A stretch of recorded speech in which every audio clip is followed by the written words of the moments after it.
नमस्कार दोस्तों, स्वागत है आप सबका जैन इन्वेस्टर्स यूट्यूब चैनल में। दोस्तों, आज हम जिस कंपनी के बारे में बात करने वाले हैं, जिस कंपनी का स्टॉक देखने वाले हैं, वो भारत की सबसे बड़ी केबल और वायर की प्रोड्यूसर कंपनियों में से एक है। दोस्तों, इस कंपनी के स्टॉक ने पिछले 6 महीनों में जबरदस्त रिटर्न दिया है और 40% से ज्यादा का मुनाफा करवा दिया है अपने शेयर होल्डर्स को। हाल ही में इसमें एक निगेटिव न्यूज की वजह से काफी बड़ा झटका इस शेयर को लगता हुआ दिखाई दे रहा है, लेकिन मुझे नहीं लगता कि ये बहुत ज़्यादा दिनों तक ये नेगेटिव न्यूज़ इसको डाउनग्रेड कर पाएगी। तो ये एक अच्छा चांस बन रहा है इस शेयर में इन्वेस्ट करने का। तो दोस्तों, आज हम देखने वाले हैं पॉलीकैब इंडिया शेयर्स के बारे में। अगर देखें तो इसके बारे में सारी जानकारी लेते हुए हम किन किन चीज़ों के बारे में बात करेंगे उस पर एक नज़र डाल लेते हैं। तो सबसे पहले हम बिजनेस का ओवरव्यू देखेंगे, इसके साथ साथ स्टॉक का परफॉर्मेंस, इसके साथ साथ प्रोडक्ट्स एंड टारगेट इंडस्ट्रीज के बारे में हम बात करेंगे। उसके बाद कंपनी के फाइनेंशियल नंबर्स पर नज़र डालेंगे, उनमें क्वार्टरली और ईयरली रिजल्ट्स के बारे में बात कर लेंगे, पॉजिटिव निगेटिव पॉइंट्स के बारे में बात करेंगे, की फैक्टर्स के बारे में बात करेंगे, कैपेक्स के बारे में, फ्यूचर प्लान्स के बारे में बात करेंगे, शेयर की टारगेट प्राइस कहाँ पर सेट हो रही है, ये भी हम आज के वीडियो में देखने वाले हैं। दोस्तों, तो अंत तक बने रहिएगा, कहीं जाइएगा मत, क्योंकि बहुत सारी इंफॉर्मेशन मैं आपके साथ आज शेयर करने वाला हूँ। दोस्तों, चलिए आगे बढ़ते हैं और सबसे पहले कंपनी के बिजनेस ओवरव्यू पर नजर डाल लेते हैं। अगर देखें तो company number 1 manufacturing in India है। किन किन चीज़ों में? तो वायर और केबल में है। और साथ ही अगर इस अकेली कंपनी का शेयर देखें, मार्केट शेयर, तो लगभग 24% का मार्केट शेयर है इसका ऑर्गेनाइज मार्केट में।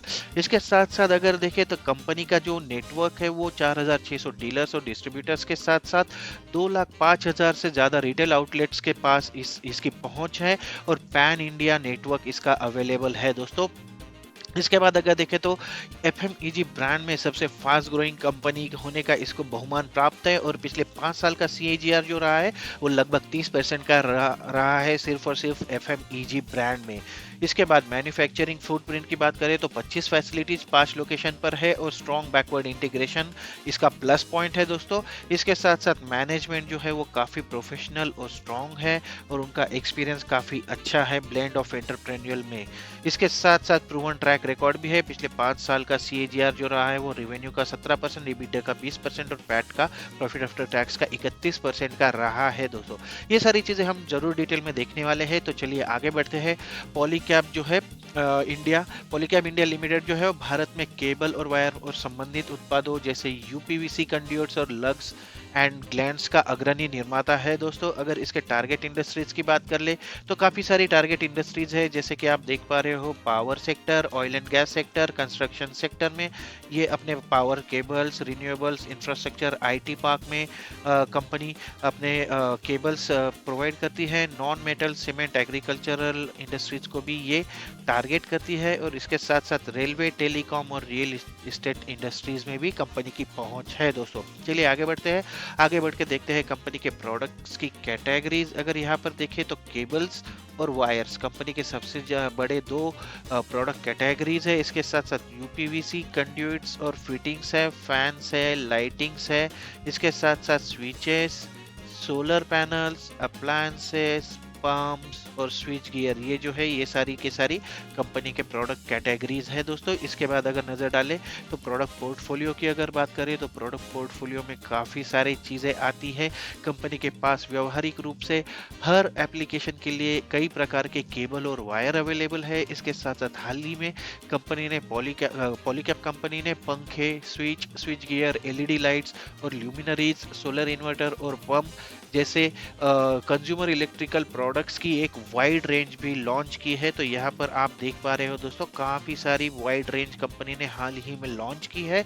और अगर देखें तो वायर सेक्शन में कंपनी के पास बहुत सारे इंडिविजुअल प्रोडक्ट्स भी यहाँ पर अवेलेबल है जो आपकी हर ज़रूरतों को पूरा कर सकते हैं। दोस्तों, आगे बढ़ते हैं और कंपनी के मार्केट क्लाइंट्स या फिर क्लाइंट लिस्ट पर एक बार नजर डाल लें।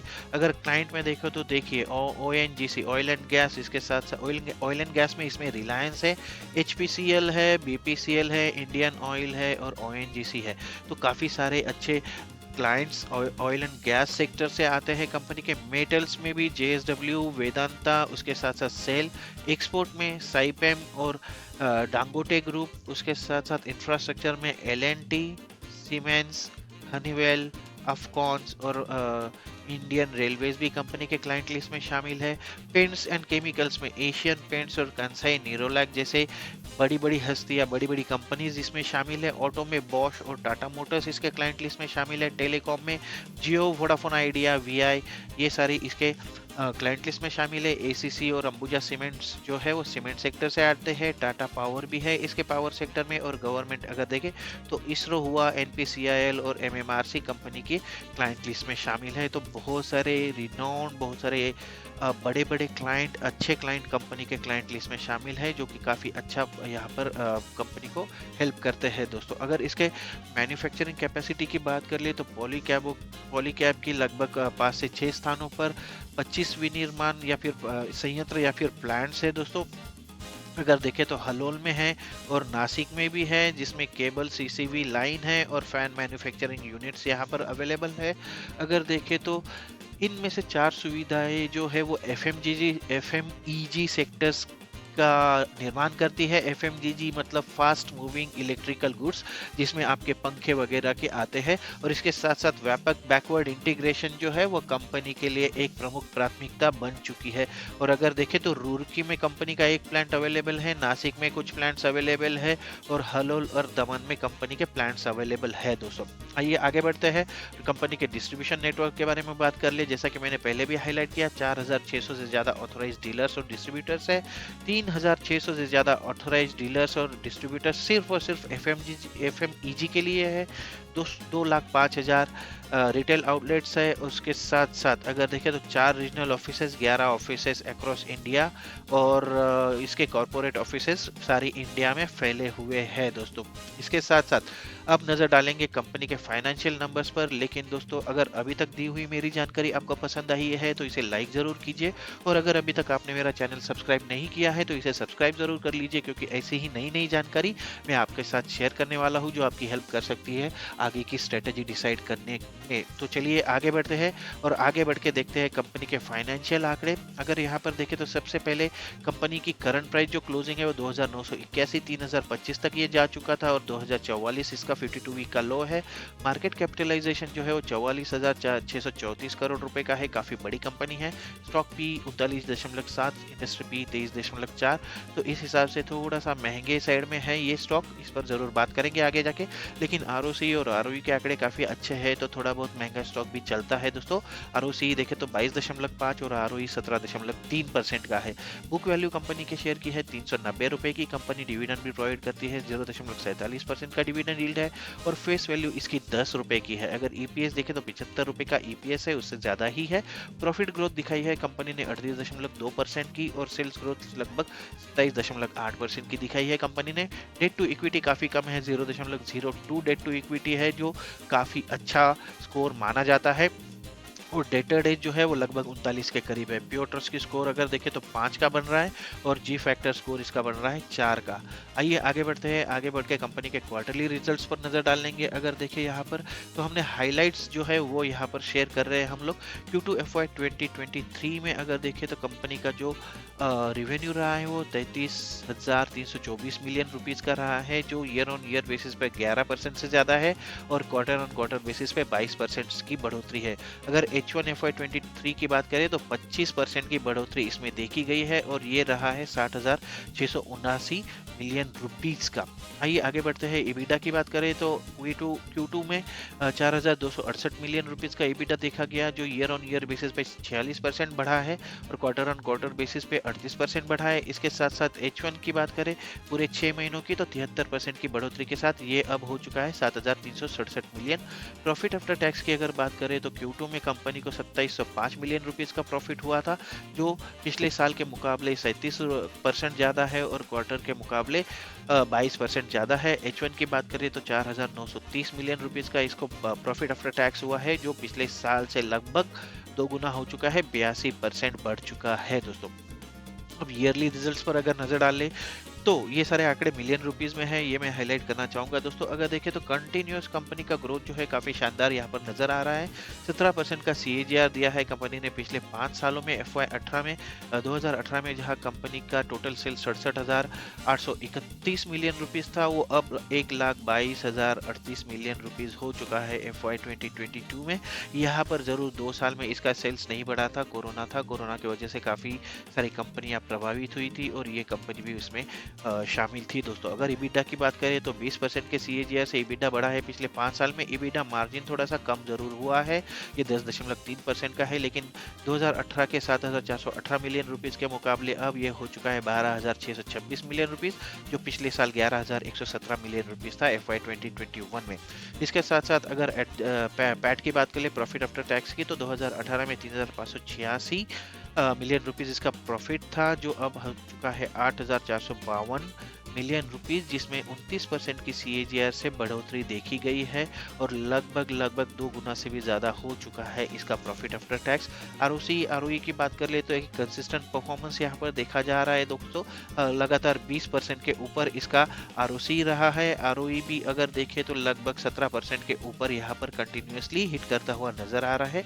डेट टू इक्विटी रेशियो अगर देखें तो यहाँ पर कमाल की गिरावट देखने को मिल रही है दोस्तों। इस कंपनी कर्जा काफी कम कर रही है और अब अगर देखें तो FY 2022 में कंपनी का कर्जा जो रहा है 0.01 टाइम्स रहा है इसके इक्विटी के। इसके साथ साथ कैपिटल एक्सपेंडिचर की बात करें तो काफी शानदार यहाँ पर नंबर नजर आ रहे हैं और कंपनी इसमें लगातार कैपेक्स में लगातार बढ़ोतरी करते हुए देखी जा रही है और FY 2022 में 5,200 मिलियन रुपीस का कैपेक्स रहा है कंपनी का।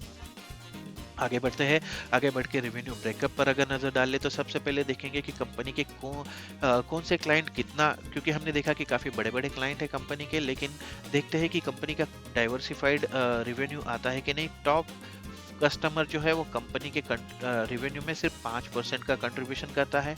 टॉप 5 कस्टमर जो है वो सिर्फ 12% का, टॉप 10 कस्टमर जो है वो सिर्फ 20% का और बाकी कस्टमर्स जो है दोस्तों वो 80% का रेवेन्यू जनरेट करते हैं कंपनी के लिए। तो काफ़ी डाइवर्सिफाइड है। अगर कोई टॉप कस्टमर भी कंपनी से चला जाए तो कंपनी के प्रॉफिट पर या फिर कंपनी के रेवेन्यू पर ज़्यादा यहाँ पर फर्क नहीं पड़ने वाला है और ये एक काफ़ी अच्छा पॉइंट, पॉजिटिव पॉइंट है दोस्तों। अगर देखें तो सबसे पहले इंडिया और इंडिया के बाहर से कितना रेवेन्यू जनरेट करती है कंपनी, तो पिछले 5 सालों के आंकड़ों के अनुसार सिर्फ 5% था 2018 में एक्सपोर्ट से रेवेन्यू, फिर 3% हो गया, उसके बाद 12% का हाई लेवल छू लिया था। पिछले साल 8.5% का रेवेन्यू मिला था कंपनी को आउटसाइड ऑफ इंडिया से और इस बार मिल रहा है 7.6% का, तो लगभग 92.4% का रेवेन्यू जो है वो इंडिया से ही आता है। अगर सेगमेंट वाइज की बात करें तो 87% का रेवेन्यू वायर्स और केबल से आता है सिर्फ। इसके साथ साथ 10% का रेवेन्यू कंपनी FMEG सेक्टर से पाती है और 3% का जो है वो copper and other inclusive EPC से कंपनी का रेवेन्यू जनरेट होता है दोस्तों। चलिए जल्दी से आगे बढ़ते हैं, शेयर होल्डिंग पैटर्न पर नजर डाल लेते हैं। तो प्रमोटर्स की शेयर होल्डिंग इसमें 68% की है। डोमेस्टिक इन्वेस्टर्स 7.4% का हिस्सा शेयर होल्ड करते हैं। 6.4% का हिस्सा शेयर जो है वो फॉरेन इन्वेस्टर्स के साथ है। QIB और AIF के साथ 2.9% और अदर जिसमें पब्लिक और रिटेल इन्वेस्टर शामिल है वो लगभग 15.5% का यहाँ पर शेयर होल्ड करते हैं दोस्तों कंपनी के। इसके बाद अगर देखें तो पॉजिटिव पॉइंट्स पर हम नजर डालने वाले हैं दोस्तों। सबसे पहले अगर देखें तो कंपनी ने जो कर्जा है 5 वर्षों की जो CAGR की लाभ वृद्धि है कंपनी की वो काफी शानदार रही है और 30.8% के CAGR से कंपनी की प्रॉफिट में ग्रोथ देखी गई है। इसके बाद कंपनी का जो लाभांश भुगतान है यानी कि जो कंपनी का डिविडेंड पे आउट है वो 17.9% का एक स्ट्रॉन्ग लाभांश भुगतान करती है कंपनी और कंपनी लगभग कर्ज मुक्त है। कंपनी ने अपना कर्जा काफी घटा चुकी है जैसा कि हमने ऑलरेडी देखा है दोस्तों। अगर आगे बढ़ के देखें तो इसके जो कर्जदार दिन है दोस्तों वो 52.6 से घटकर 38.8 दिन हो गए, तो इसमें काफी इंप्रूवमेंट देखा गया है। और इसके साथ साथ अगर 2015 से 2020 के दौरान FMEG रेवेन्यू की बात करें तो ये 47% के CAGR से बढ़ा है, तो यहाँ पर काफी शानदार बढ़त यहाँ पर देखने को मिली है FMEG के रेवेन्यू में। इसके साथ साथ अगर निगेटिव पॉइंट्स की बात कर ले दोस्तों तो स्टॉक जो है वो अपने बुक वैल्यू के 7.65 गुना पर ट्रेड कर रहा है और ये इकलौता नेगेटिव पॉइंट यहाँ पर सामने आया है। इसके साथ-साथ 2 रिस्क भी है जो मैं आगे के सेक्शन में आपके साथ शेयर करने वाला हूँ, आपको हाइलाइट करने वाला हूँ दोस्तों। तो चलिए आगे बढ़ते हैं और की फैक्टर्स के बारे में बात करेंगे। ये की फैक्टर्स वही होते हैं जो आगे जाके कंपनी के शेयर की टारगेट प्राइस या फिर कंपनी के शेयर की मूवमेंट डिसाइड करते हैं दोस्तों। तो सबसे पहले अगर देखें तो कंपनी कैपेक्स पे क्या क्या काम कर रही है उसके बारे में हम बात करेंगे। कंपनी ने प्रोजेक्ट लीप नाम से एक रणनीति बनाई है जहां पर वो वित्त वर्ष 2022 से लेकर वित्त वर्ष 2026 तक 12,204 करोड़ रुपए से बढ़कर इसका कैपेक्स जो है वो 12,204 रुपए से लेकर 20,000 करोड़ रुपए होने वाला है। और इसके लिए कंपनी ने 13% सीएजीआर की बढ़ोतरी के हिसाब से एक रेवेन्यू गाइडेंस ऑलरेडी प्रोवाइड कर चुकी है कंपनी। अगर अगला पॉइंट देखें इसका तो कंपनी को जो है दोस्तों वो गवर्नमेंट से काफ़ी उम्मीद है। गवर्नमेंट की जो पॉलिसी है उनसे पॉली कैप को काफ़ी उम्मीदें हैं। देखें तो सरकार बुनियादी ढांचे में निवेश, हाउसिंग की मांग में सुधार और कैपेक्स खर्च में बढ़ोतरी करने का इन चीज़ों को जो गवर्नमेंट सपोर्ट करती हुई दिख रही है, इसका पॉजिटिव इम्पैक्ट कंपनी के बिजनेस पर पड़ सकता है दोस्तों और कंपनी को इससे काफ़ी उम्मीदें हैं। इसके साथ साथ अगर देखें दोस्तों तो फोकस ऑन फ्यूचर में अगर देखें तो कंपनी जो है वो बढ़ी हुई इनपुट कॉस्ट की भरपाई करना चाहती है। प्राइस हाइक्स और ऑपरेटिंग लीवरेज का प्रभाव जो है वो मिड टर्म से लॉन्ग टर्म में बढ़ी हुई इनपुट कॉस्ट की भरपाई करने के लिए काम आ सकता है, ऐसी हमारी उम्मीद है। जिसकी वजह से कंपनी के ऑपरेटिंग मार्जिन में सुधार होने की उम्मीद जताई जा रही है। इसके साथ साथ कंपनी अपना निर्यात या फिर एक्सपोर्ट बढ़ाने पर भी फोकस कर रही है और नए प्रोडक्ट्स लॉन्च के साथ साथ एफएमईजी के व्यवसाय को बढ़ाना कंपनी के मुख्य उद्देश्य है या फिर ये कंपनी के ग्रोथ ट्रिगर ऑलरेडी यहाँ पर डिफाइन हो चुके हैं दोस्तों। इसके साथ साथ मैं जैसा कि मैंने पहले बताया कि कंपनी के साथ जो 2 रिस्क है वो मैं आपको हाईलाइट करना चाहूँगा। सबसे पहला रिस्क अगर देखें तो कच्चे माल की कीमतों में जो उतार चढ़ाव होता है दोस्तों वो कंपनी के सामने एक प्रमुख चुनौती है।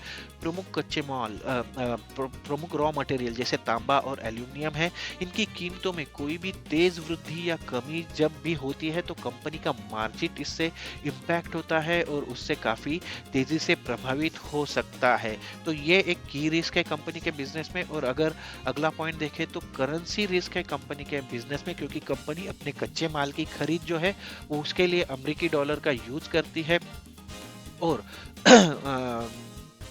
और उसके साथ साथ विशेष रूप से अगर देखें तो एल्यूमिनियम, कॉपर और पीवीसी कंपाउंड की कीमत अमेरिकी डॉलर में अदा की जाती है। इसलिए अगर एक्सपेंसेस देखें तो काफ़ी हद तक अमेरिकी डॉलर मूल्य से प्रभावित होता है जो रॉ मटेरियल का जो कॉस्ट है वो दोस्तों। और अभी हमने देखा कि अमेरिका डॉलर का मूल्य जो है वो लगभग 85% तक बढ़ चुका था। तो उसके वजह से कंपनी के जो प्रॉफिट है उस पर थोड़ा बहुत प्रभाव पड़ने की उम्मीद यहाँ पर जताई जा रही है दोस्तों। चलिए आगे बढ़ते हैं और आगे बढ़ के कंपनी के टारगेट प्राइस के बारे में बात करेंगे। उससे पहले अगर देखें तो क्रेडिट रेटिंग्स जो दी गई है क्रिसिल के द्वारा तो लॉन्ग टर्म रेटिंग जो है वो AA+ है और स्टेबल है। इसके साथ साथ शॉर्ट टर्म रेटिंग जो है क्रिसिल द्वारा वो A1+ दी गई है और कमर्शियल पेपर में भी क्रिसिल A1+ रेटिंग दे रहा है इस स्टॉक को। इसके साथ साथ इंडिया रेटिंग्स एंड रिसर्च के द्वारा AA+ की स्टेबल रेटिंग दी गई है लॉन्ग टर्म के हिसाब से। इंडिया A1+ की शॉर्ट टर्म रेटिंग दी गई है और इंडिया A1+ की कमर्शियल पेपर के द्वारा रेटिंग इसको दी गई है दोस्तों। अगर कुल मिलाकर अगर देखें तो हमारा मानना है कि कंपनी अपने लीडिंग पोजीशन और मजबूत वितरण के साथ वायर और केबल और एफएमईजी के क्षेत्रों में एक मजबूत प्रोडक्ट पोर्टफोलियो खड़ा कर रही है और इन हाउस प्रोडक्शन कैपेबिलिटीज के कारण भी कंपनी को हेल्दी ग्रोथ दिख सकता है आने वाले कुछ समय में। इसके अलावा कोविड रिस्ट्रिक्शन के बाद भारतीय बाजारों में चहल पहल पहले जैसी सामान्य हो चुकी है, इसका भी फायदा कंपनी को मिल सकता है। हमारा मानना है कि ये सारे फैक्टर जो है वो आगे बढ़ के कंपनी के शेयर के भाव में बढ़ोतरी करने के लिए मुख्य ट्रिगर साबित होने वाले हैं। तो ओवरऑल दमदार outlook, strong performance, aggressive future plans, overall हालात और बीते 1 साल में इतने शानदार रिटर्न के बाद अगले 1 साल के लिए इस शेयर में लगभग 3700 का टारगेट दिया जा रहा है दोस्तों। और हमारा मानना है कि ये 3700 की लेवल आने वाले 1 साल में ज़रूर छुएगा। अगर आपके मन में इस स्टॉक से को लेकर कोई सवाल है तो मुझसे ज़रूर कमेंट बॉक्स में पूछिएगा, मैं उन सवालों के जवाब देने की कोशिश करूँगा। दोस्तों आशा करता हूँ कि ये वीडियो आपको हेल्प करेगा, आपके काम आएगा आगे की स्ट्रैटेजी डिसाइड करने के लिए। तो आज के वीडियो में बस इतना ही दोस्तों। मिलते हैं अगले वीडियो में एक नए शेयर के साथ, एक नई जानकारी के साथ। तब तक के लिए नमस्कार।